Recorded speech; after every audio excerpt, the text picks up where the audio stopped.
All right, what's going on, everybody? This is your weekly mailbag here with Sang Lucci. You got Lucci here and the professor, aka Charlie Bathgate. What's going on, man? What's up, guys? How are you?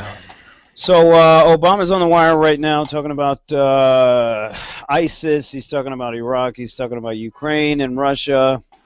It's not really having much effect on the markets here, so I wouldn't worry about anything happening here in the overnight session. He looks tired, though. He looks really tired. He's got a nice tan suit on. I don't know how Obama hasn't. I mean, he's already aged like 15 years, but I don't know how it's not worse than that. I mean, Yeah. the world's just falling apart all around him. I mean, I don't know. How do you wake up in the morning if you're Obama and not just want to end things? I don't know. My question is, when you're on TV that much, how do you not have a bad day? You know what I'm saying?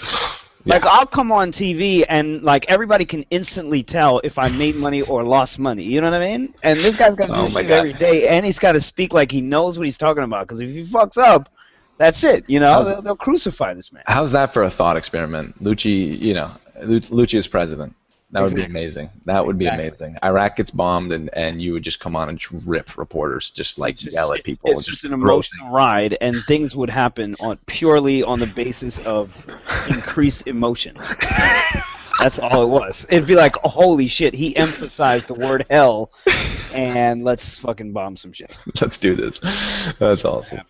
All right, so everybody watching, listening in, feel free to send your questions here on Twitter at Sang Lucci. Send us any question you want about trading or maybe any issues that you're having now as far as trading is concerned. Or anything concerning Sang Lucci. We got to get some more traction here. We only got about 3 questions. So, anybody who's watching, anybody who watches on YouTube, remember, we do this every Thursday. Make sure, you guys tune in, sanglucci.com/TV, and send us your questions. All right, so first question here we got from Edward Stainton. He sends us questions every week here. Hey, guys, I've been wondering how you get your limit orders filled. As when I look at an options level 2, the order book is always very stacked with market makers sitting on the bid and ask. And as soon as you get an uptick or downtick, they are there at the top of the book offering liquidity. If there is a bid or ask hit, how do you get to the top of the book to get taken without having to give up a lot of the spread? All right, so I mean it's interesting here that that you're throwing this out here. I'm going to go ahead and give you an example. I'm going to give everybody a little example here. Let's just take one of these options here, and let me show the screen here. Charlie, you have anything you want to comment on this one? No, no, no. I mean, I'm waiting to. Oh, I hear you. I got you. No, no, no. I'm trying to pull up the questions right now. I'm having a little bit of, Okay. of an issue on that, but Okay, let me share screen here, and let's see if we can get this window to pull up nicely. It looks like you guys are gonna get the whole damn screen, which kind of sucks. Hopefully, you guys can see this. It's not that. It's not that. Hopefully, it's visible here. Charlie, can you see this on your computer? yeah, absolutely. Okay. All right, guys. So basically what he's saying is that, you have a price level on an option, right? Let's say it's 193. You have all these market makers quoting liquidity for that, for that price. And you'll see the same thing on the offer side, too. And he's saying, well, when I throw in my limit orders, the market makers tend to match my order, and then they get to the top of the book, and I can't get my order fill. That's basically what he's saying right here. And it's a difficult game that you're playing here, Edward. You can either quote with them, limit with them on the bid or on the offer, and then just stick around until the whole book disappears for that particular price level. So you can sit there and limit the bid or limit the offer and then just wait until your order gets filled and somebody really just pushes through that level. So you have that option. You're talking about getting filled immediately without having to wait, or getting to the top of the queue here, for your orders, for your limit orders, if you're going to limit with the market makers. Getting filled in between, if you're looking for an immediate fill, is oftentimes a lot easier. So let's say it's light on the offer, let's say at 195. If you limit 194 right here, you'll get picked off immediately. So as long as you limit close to where the market maker or the market is leaning, so there's something that we call the lean here. If the lean is more on the bid side or the offer side, you should get a fill closer to that particular side. and that's if you're looking for immediate fills. And again, as far as the top of the order book kind of thing, this gets kind of difficult. This gets kind of difficult. Now you're talking about speed of change in their prices, right? A market maker can instantly, through an algo, through electronic trading, instantly adjust their whole, their whole liquidity spread. So if, let's say, they're using 6 exchanges to quote for 193 or 195, they can move it immediately, especially once you guys start sending your limit orders in between the bid and the offer. So all the time, you guys might send your orders, and the market maker will join you, and it might just be temporarily. It might just join you, and that's just because the market is moving, or you guys are fishing in between, whatever the case is. They'll join you, and subsequently you'll have to erase your order and then replace it and then just play the game. So again, this is not an exact science here. You need to start understanding how your market makers are changing to compensate for your orders that are coming in between, and then where the lean is, so you can get an immediate fill somewhere in between the bid and the offer. So that's my question.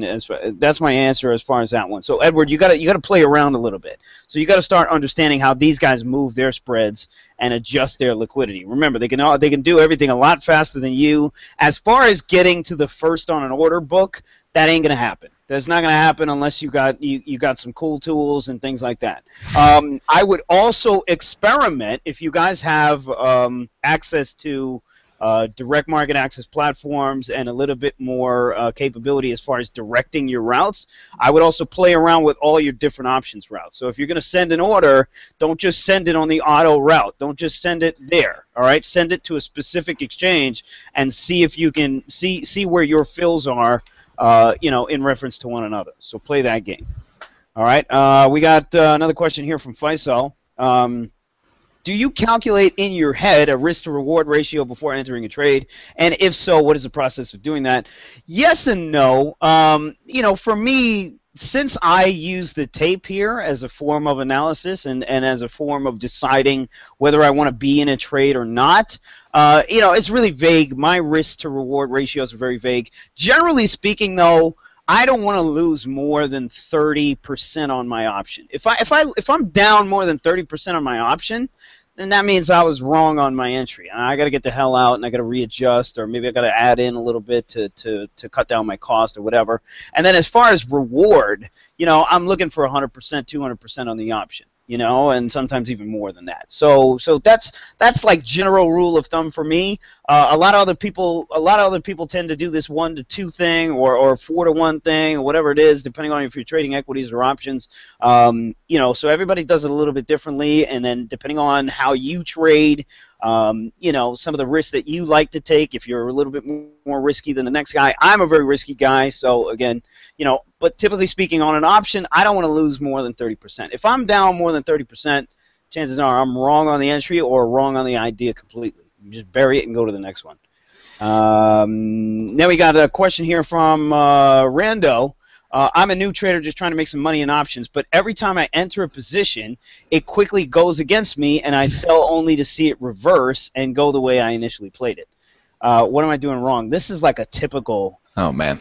This is like a typical anonymous question. But by the way, like newbies will ask this question. But even guys who have been trading a while, they go through periods and times where they're just not reading things right, and they'll get into a position. Again, it'll reverse on me. It'll reverse on them and sell, and they'll sell only to see it go back in the initial direction they wanted. Here's the thing for the anonymous guy, and here's the thing for the newbies. When you guys are watching options, you're motivated emotionally to buy at certain places, at certain price levels, and at certain times when things look okay. Like, for example, this guy is probably buying options the first 5 or 10 minutes of the morning. And that's when you see the most volatility, and you see the largest price spikes in some of these things, and you think there's going to be follow-through. So you buy, you pay up for it, they wash everybody out, your option gets 50, 60% less in value, you dump, you take the loss, and then your stock ends up doing what you wanted it to do. So you now have to go a little bit further here as far as when you're playing options, it's not okay to just be right. You know what I mean? Like it's not that's not enough. Now you got to talk about timing. You got to talk about manipulation. And all of these things. To me, the only true way to be able to do this, especially taking options and playing intraday and things like that, is to either have a really good knowledge of how the market works or read tape, or read tape. Because otherwise you're gonna continue taking entries that they're gonna go against you, and your option is gonna be worth 50% less than what you paid for it, and your move is gonna happen. You're out, and bam. So anonymous, to whoever asked this question here, I would adjust your strategy to, let's say, a more swing type environment. If you're into the scalping thing, then you really need to plug in and out several different times. So even if you get reversed or you lose, you can come back in and play that same option. Just realize what's going on. It's going to take you a while though to dig out of that. Yeah. That's all I'll say about that one. I mean, Luch, it's kind of goes to the point of preparation, right? I mean, how you manage your expectations before you get into the trade. If Right. it's one thing to go into an option trade and you lose 25%. If you knew going into it, and part of your strategy is that you're willing to stomach 50%, before you get out of the thing, then you're going to be that much more likely to stick with the trade, and when everyone else hops out, you're able to stay in it, right? Right. It goes back to the previous question of how are you measuring risk, and what are you looking for when you get into the trade, and making sure that you understand like how much risk you're putting on in relationship to your account size, right? I mean, Luch, this is one thing you've talked about in the past. Definitely. Especially when you start out, like guys throw on a huge portion of their account into a position. Can't stomach a 50% loss if it's 100% of your account. Especially if you're a newbie. If you're a newbie and you're trying to figure this out and you're trying to build capital, you know what I mean? I mean, Greg, our one of the Sang Lucci employees here, he definitely has a lot of experience in that area, as I'm sure a lot of people are watching. If you guys got $5,000, $10,000 accounts, you can't go and throw $8,000 in a trade and then not have your risk set out or not have what you think set out, and then just sit there and hold the damn thing, So there's a lot that you newbies out there, if you want to trade options, there's a lot you guys got to know, before you even want to send some of these orders or even commit that kind of capital to work here. Yeah. We got a ton of questions here coming out on Twitter. Here we got at RG Nutella. I don't even know how to say that last name. Not all. That's what I'm saying. Not all. Not all. Yeah. Okay. Wither Financials. All right. So I'm assuming he's talking about the pullback that happened in the financials today. Honestly, I think it was a necessary pullback here. These things had a nice run, and it's time to take a little bit of cash off the table, or to see them just chill out a little bit. The Goldman Sachs especially, the Morgan Stanley especially. But if you notice, the market still held 200 on the SPY. We're going back up here after hours, so I don't think this financials trade is over at all. I think it's going to be a lot longer of a trade than everyone expects. Like, everybody was sitting here banging the table on financials long. Like, I'm with you. But if you do not select the right expiration, you're going to end up with a lot of painful stories. Because you want to get heavy in these things and you want to really see these things through, but I think it's going to take a lot slow. It's going to take a lot more time than people do expect. So anybody who's trading financials out there, just give yourselves a little space. And don't, any little blip ups that you see, don't get too aggressive here just trying to buy these options, expecting, your follow through to happen the next day and the next day and the next day and the next day. All right, so just chill out. Just chill out a little bit. We got at Raju Thun, thoughts on BABA and Yahoo. Let's take a look at Yahoo here. I'll do the Yahoo. I don't even know what BABA is. What is BABA? No idea. BABA. I can't even get a ticker on it. I don't know. We'll do Yahoo. Thoughts on Yahoo here. I'm going to take a look at this Yahoo. Honestly, the internet names, they're doing fine to me. This Yahoo, I see what you're looking at. From a purely a technical perspective, and let's go ahead and show this screen here. If you're looking at it for the past 6 months or whatever, a year, and you guys, you're looking at your top left chart up here. You can clearly see a lot of consolidation down here. By the way, Yahoo is a very difficult stock to trade. She reminds me of a retailer. She's just up and down, crazy nonsense every single day. But consolidation here, you got a nice little breakout here. I haven't taken a look at the tape. I will say, though, the market is strong. They are still finding names to bid up, even if it's not, let's say, the Netflix or, a lot of the other internet names out there. So, this thing looks good. This thing looks good. I would, again, choose something out in time, to play this. Try to sell some options against this position because she looks really choppy the way she trades. So that's what I'll say about the Yahoo here. We got one other question from @CJ Reeves 2011. This was Child Prodigy that came to the loft. Do you remember this kid, Charlie? I remember. I recall. So can I send in my question over Twitter? My question is about whether you always use stops or trailing stops when click trading. Neither. Again, like I'm a trader who goes by feel. That's my kind of thing. So I don't use stops. I don't use trailing stops. I don't use any of that kind of stuff. It's pure instinct game to me. And if I feel I'm wrong or, things, or maybe I had a bad entry or whatever, I got to get the hell out. Now, as far as using stops or trailing stops to account for you not following your instincts, yeah, that's one thing you guys definitely want to consider. But again, I'm comfortable enough in my trading career that, I don't feel the need to really throw it back there. Okay. Oh, he's talking about the Alibaba. Q, we got @Million Capital here.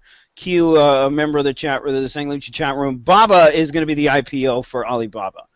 I have so much to say about this. I mean, you guys saw the valuation on this shit. It is absurd. It really is absurd. So, what I don't even know what the valuation is right now. They were talking about this is going to be the priciest. This is going to be the priciest IPO ever, and higher valuations than a lot of large cap stocks that trade here. So I think personally the stock itself is going to. There's so much hype on this IPO, and when there's that much hype, you either got to scalp it, right as soon as the IPO drops. Because chances are it'll open up 50% or whatever. I don't even know what the pricing is already. Have they even said what the pricing is? I'm not sure. But either way, you're talking about it gapping up anywhere from 50 to 100% from the pre-IPO price. And then you want to play a game on top of that. Like, I'll give you an example. The LinkedIn IPO. The LinkedIn IPO, pre-IPO price was $40. It opened at 82, and then it went to $126. And that was all in one fucking day. That was all in one day. Now that was the first social networking IPO. That's why it did so. That's why it did so well. So now you have a situation here where, this is a pretty highly anticipated IPO here. So, as far as what could happen here, I would just say grab your balls, man, and fucking hope for the best. Hope for the best no matter what you end up doing. Realize, too, that you're not going to be able to – they started to open the options chains up, though, a lot quicker on some of these IPOs. So that might be your play. Wait around until the options come out and then start messing around with this. At least we got a new stock here, though. It seems like we got a new stock. This thing should be pretty highly traded. So maybe we got a new stock to play. Maybe we got a new options chain to play. All right, so that's it for our questions here on the mailbag. Charlie, you got anything you want to add? Anything going on in your world, man? No, guys. I mean, I would say again, like Ezra and I were on Sang Lucci TV on Tuesday. We are psyched to get his P&Ls out there. So stay tuned. I think it's gonna be like about next week when we start posting those. Yeah, I should be up. I should be up hopefully freaking soon. So we can connect all of it together. Brian should be up obviously pretty soon as well. So we're gonna try to connect them all so that you can see all of them. Each one is gonna be very different as far as what's going on and what the strategy is. So we might not do them all together. Right. Because you guys really wouldn't even understand what the hell is going on if we put them all together. You know what I mean? Oh yeah, it's all about context too. I mean, you're gonna have days where you're up Right. 100 grand, and whereas Brian and Ezra, they're more trying to knock it out you know, on a daily basis, just chink along. Exactly. So yeah. We got another question actually that just came in through the mailbag email. It's, will you be putting Heim's market structure courses online for those that missed it? Charlie, you want to answer that one? Yeah, I mean, the courses themselves, absolutely. If you're a paying student, you 100% have access to the recordings. You know, we're not putting them out there for free, but you know. Oh yeah, I think this was just an inquiry to you know, the class, if they missed the class. Yeah, Edward, absolutely. Yeah. All the classes that we run and everything that we do here at Sang Lucci is recorded for you, and you always have 24-hour access to whatever the hell it is that you you know, that you miss. So if you missed a class, you know, you're going to be able to get access to it whenever you need it. You know, so Absolutely. that won't be an issue. My class is now going to be recorded. It's going to be a recorded class, so everybody's going to be able to interact directly on Sang Lucci, you know, as far as feedback and as far as watching these videos and things like that, which is really cool, by the way. So now we have our own system on Sang Lucci. So we're not using any third party or anything like that. You guys are going to get a really cool layout when you go to the website and you go to the members area. You know, so you guys get really cool access as far as you know, videos, chat room, and all that kind of stuff. So we're working hard to customize you know, that experience for all of you. Indeed, indeed. All right, everybody. So that's it for the mailbag. Anybody who missed it, you know, you guys can check it out on YouTube. We will have it up probably in a couple hours. Cool. All right, Thank you, guys. Take care.